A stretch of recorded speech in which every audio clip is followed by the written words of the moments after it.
RFI et France 24 présentent Mardi politique.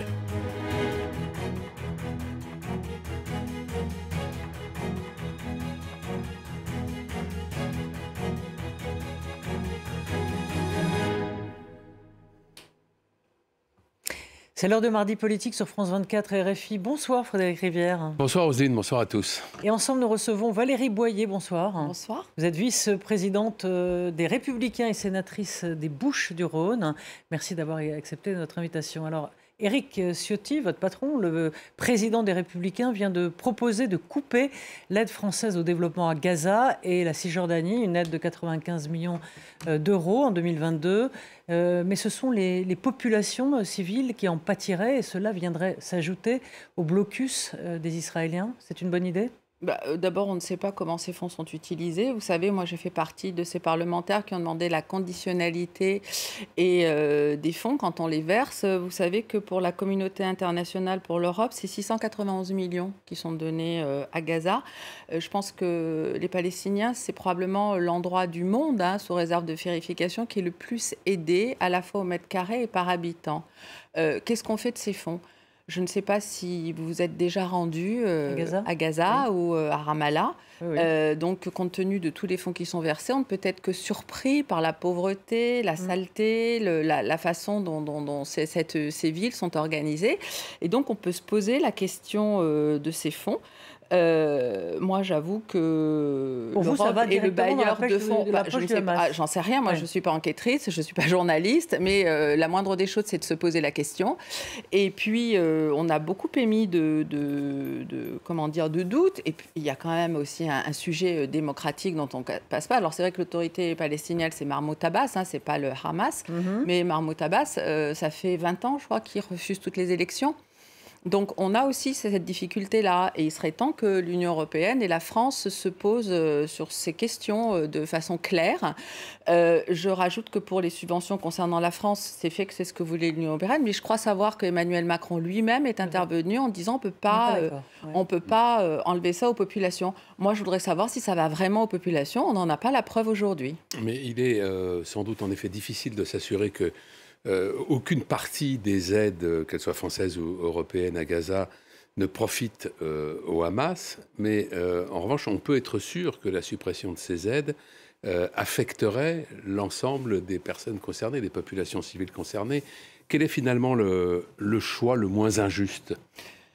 Écoutez, je crois qu'on n'en est pas là à discuter des subventions aujourd'hui. Je crois qu'aujourd'hui... Pourtant, c'est ce que propose Éric Ciotti. Oui, non, mais Éric Ciotti, je pense qu'il a entièrement raison. Il faut de la clarté. Moi, je les supprimerai parce que c'est plus qu'un doute qu'on a. Il y a plusieurs enquêtes qui l'ont dit. Donc, à un moment donné, il faut être clair. Qui on soutient, quel type de gouvernement on soutient, et la France et l'Europe, si l'Europe est un des gros bailleurs de fonds, comme je vous le disais, de ces zones-là, c'est pas le seul. Et on ne peut pas dire qu'il manque de subventions, parce que s'il n'avait pas bénéficié de subventions, je pense que l'opération abominable qui a eu lieu ce week-end n'aurait pas pu se produire. Donc je crois que c'est quand même essentiel, d'abord qu'il y ait une transparence et une clarté. Je dois vous dire qu'au Sénat, c'est mon collègue Christian Cambon qui va être chargé d'enquêter sur président de la commission de la Défense. Oui. Voilà, l'ex-président de la commission... Mais... Alors, c'est vrai qu'on a entendu Éric Ciotti, mais on peut se demander si c'est le bon moment pour proposer ces solutions, en tout cas ces réponses à ce qui s'est passé. Est-ce que l'Union européenne peut exercer une influence, on va dire, d'équilibre, autrement que celle qui peut trancher avec celle des États-Unis, qui donne un soutien indéfectible aux États-Unis. La France aussi, puisque le mot indéfectible a été prononcé par la présidente de l'Assemblée nationale. Absolument. Mais comment peut agir aujourd'hui l'Europe, si elle le peut, et en clair, quels sont les moyens d'action ? Alors, parce que le processus de paix, bien sûr, on en est très très loin, et peut-être qu'il ne reviendra sans doute jamais. C'était l'objectif du Hamas, justement. On va peut-être en parler, mais je pense qu'Éric Ciotti a entièrement raison. On ne peut pas continuer à être dans cette complaisance complice. À un moment donné, ça suffit.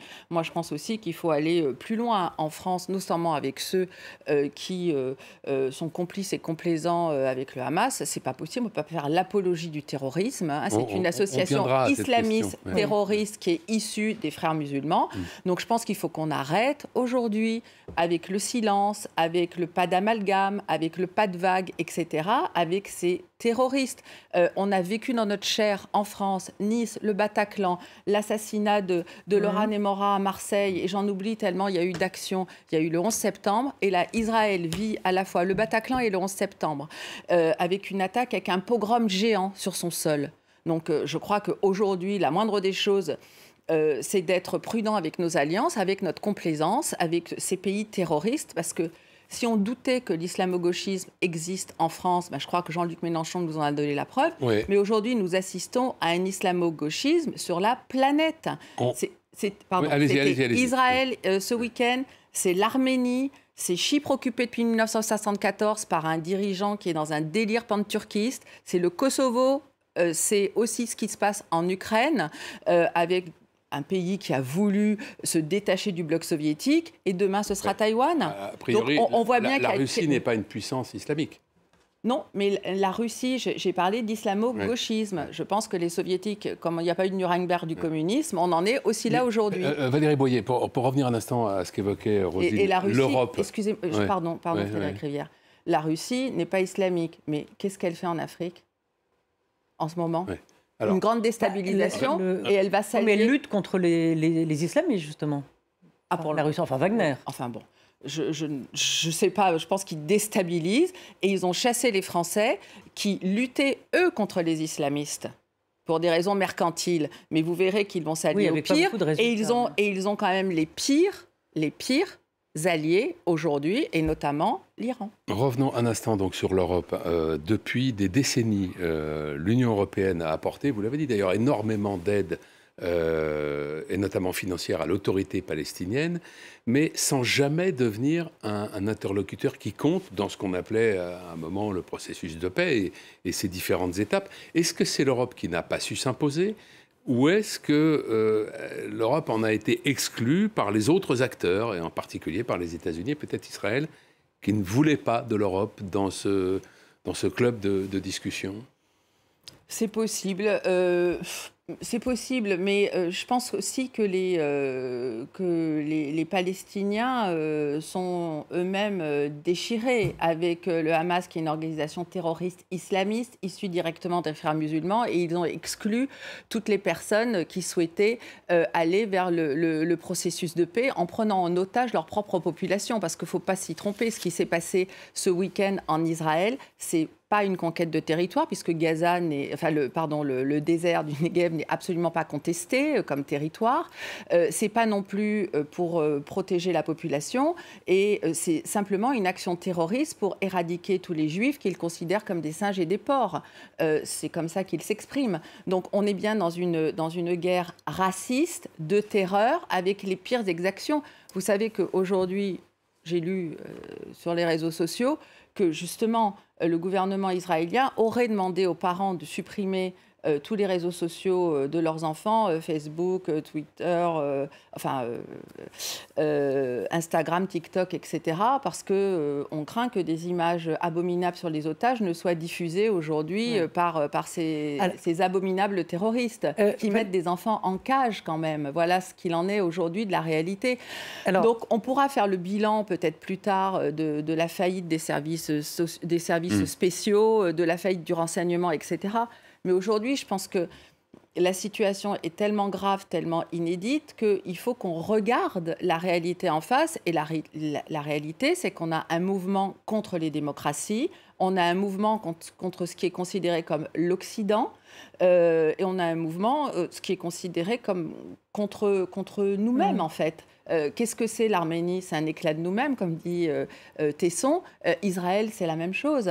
C'est un endroit où vous pouvez vous habiller comme vous voulez, où vous pouvez aller à une rave, vous pouvez aller à une gay pride. Une démocratie. C'est une démocratie, d'ailleurs, qui conteste le pouvoir en place, etc. Et c'est surtout un endroit de liberté. Donc, ce qui se passe aujourd'hui, c'est aussi une attaque contre nous-mêmes. Valérie Boyer, vous l'avez dit et on l'a tous constaté, Israël a vécu ce week-end une phase d'horreur, mais celle qui arrive, c'est-à-dire celle des représailles contre les Palestiniens va être absolument terrible. Et là aussi, on va être face à des images tragiques d'une population d'enfants, de personnes vulnérables, de vieillards, de vieilles dames qui vont être bombardés ou tués. Donc pour l'instant, l'État hébreu bénéficie de la compassion des Occidentaux, mais les choses ne risquent-elles pas de basculer ? Je ne crois pas. Je ne crois pas parce que d'abord, Israël, ils le savent, de toute façon, les Israéliens, contrairement aux Palestiniens, ne se sert pas de sa population ou d'autres populations comme bouclier humain. Je pense que les terroristes islamistes aiment autant la mort que nous aimons la vie. En tout cas, c'est ce qu'ils disent. Donc on est vraiment dans une conception de l'humanité qui est complètement différente. Et puis, vous savez, on a été totalement indifférents, la communauté internationale, aux horreurs qui se sont passées en Arménie depuis 2020. Depuis l'hiver 2020, avec la guerre des 44 jours. On l'est en ce moment avec l'épuration ethnique qui a lieu, les exactions qui ont été commises et qui sont en train d'être commises encore sur le territoire même souverain de l'Arménie. Donc, effectivement, il y a 2 poids, 2 mesures. Moi, je crois qu'aujourd'hui, Israël a été attaqué comme jamais sur son territoire, avec un nombre de morts qui est extrêmement impressionnant. Je crois qu'on n'a jamais tué autant de Juifs dans une même journée.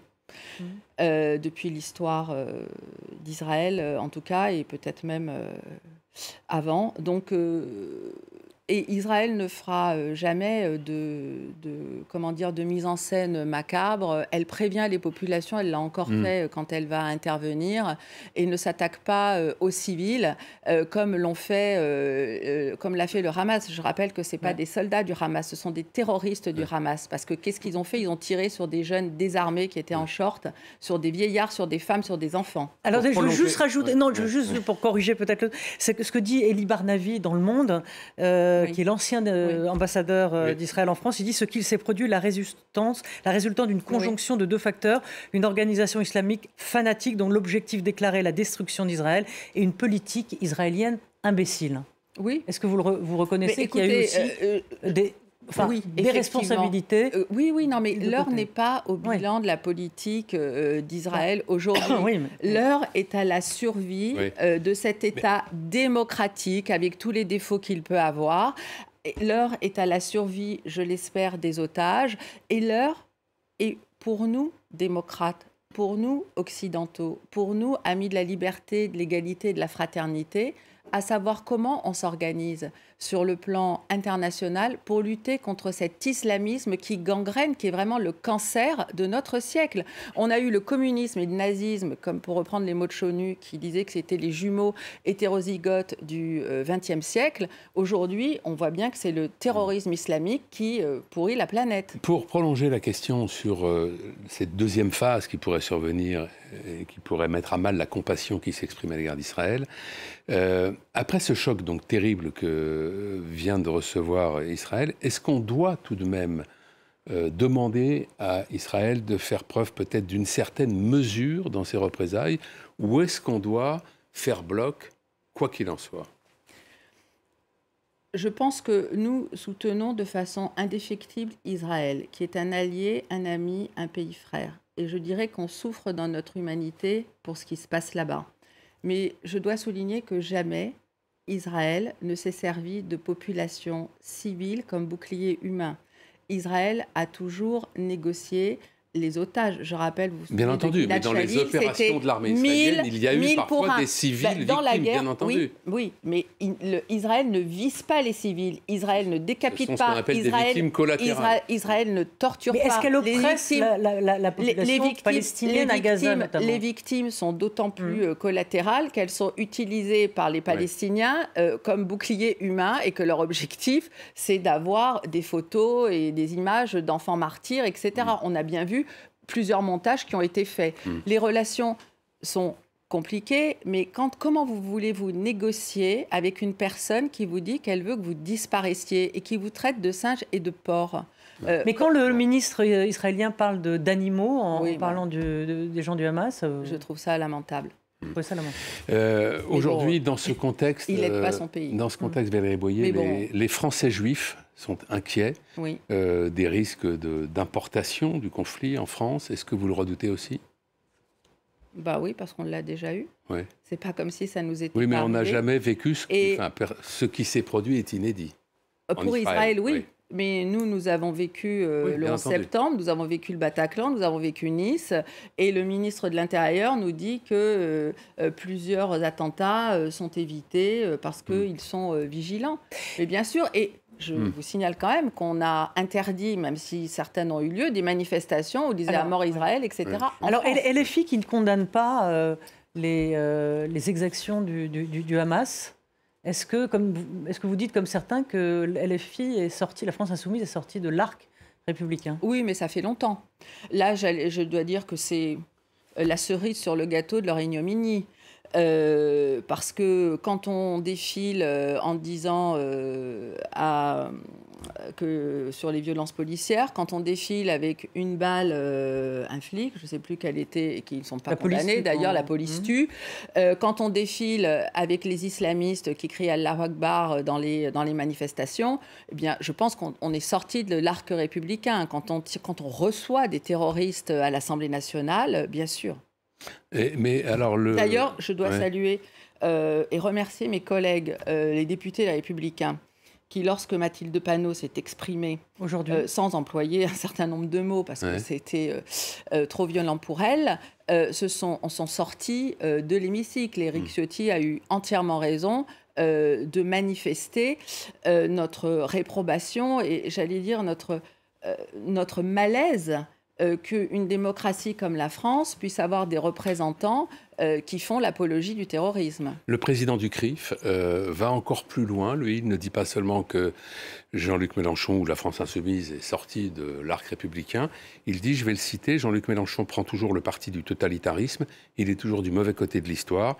Il est devenu un ennemi de la République. Est-ce que vous reprendriez ces mots à votre compte?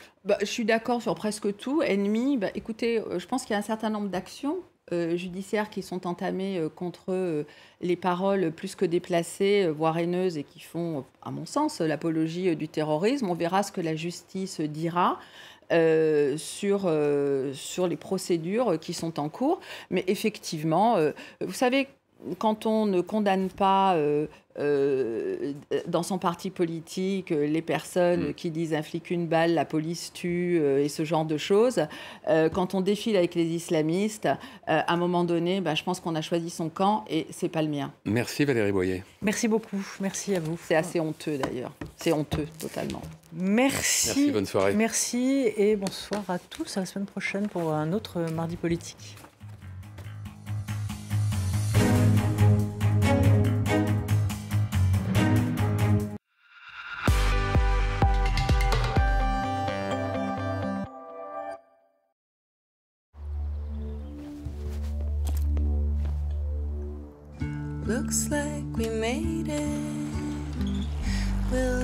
Moins d'émissions de CO2, moins de consommation de carburant. Mais c'est quand même bien de ne pas s'en servir tout le temps. Renault Captur E-Tech Full Hybride, jusqu'à 40% d'économie de carburant.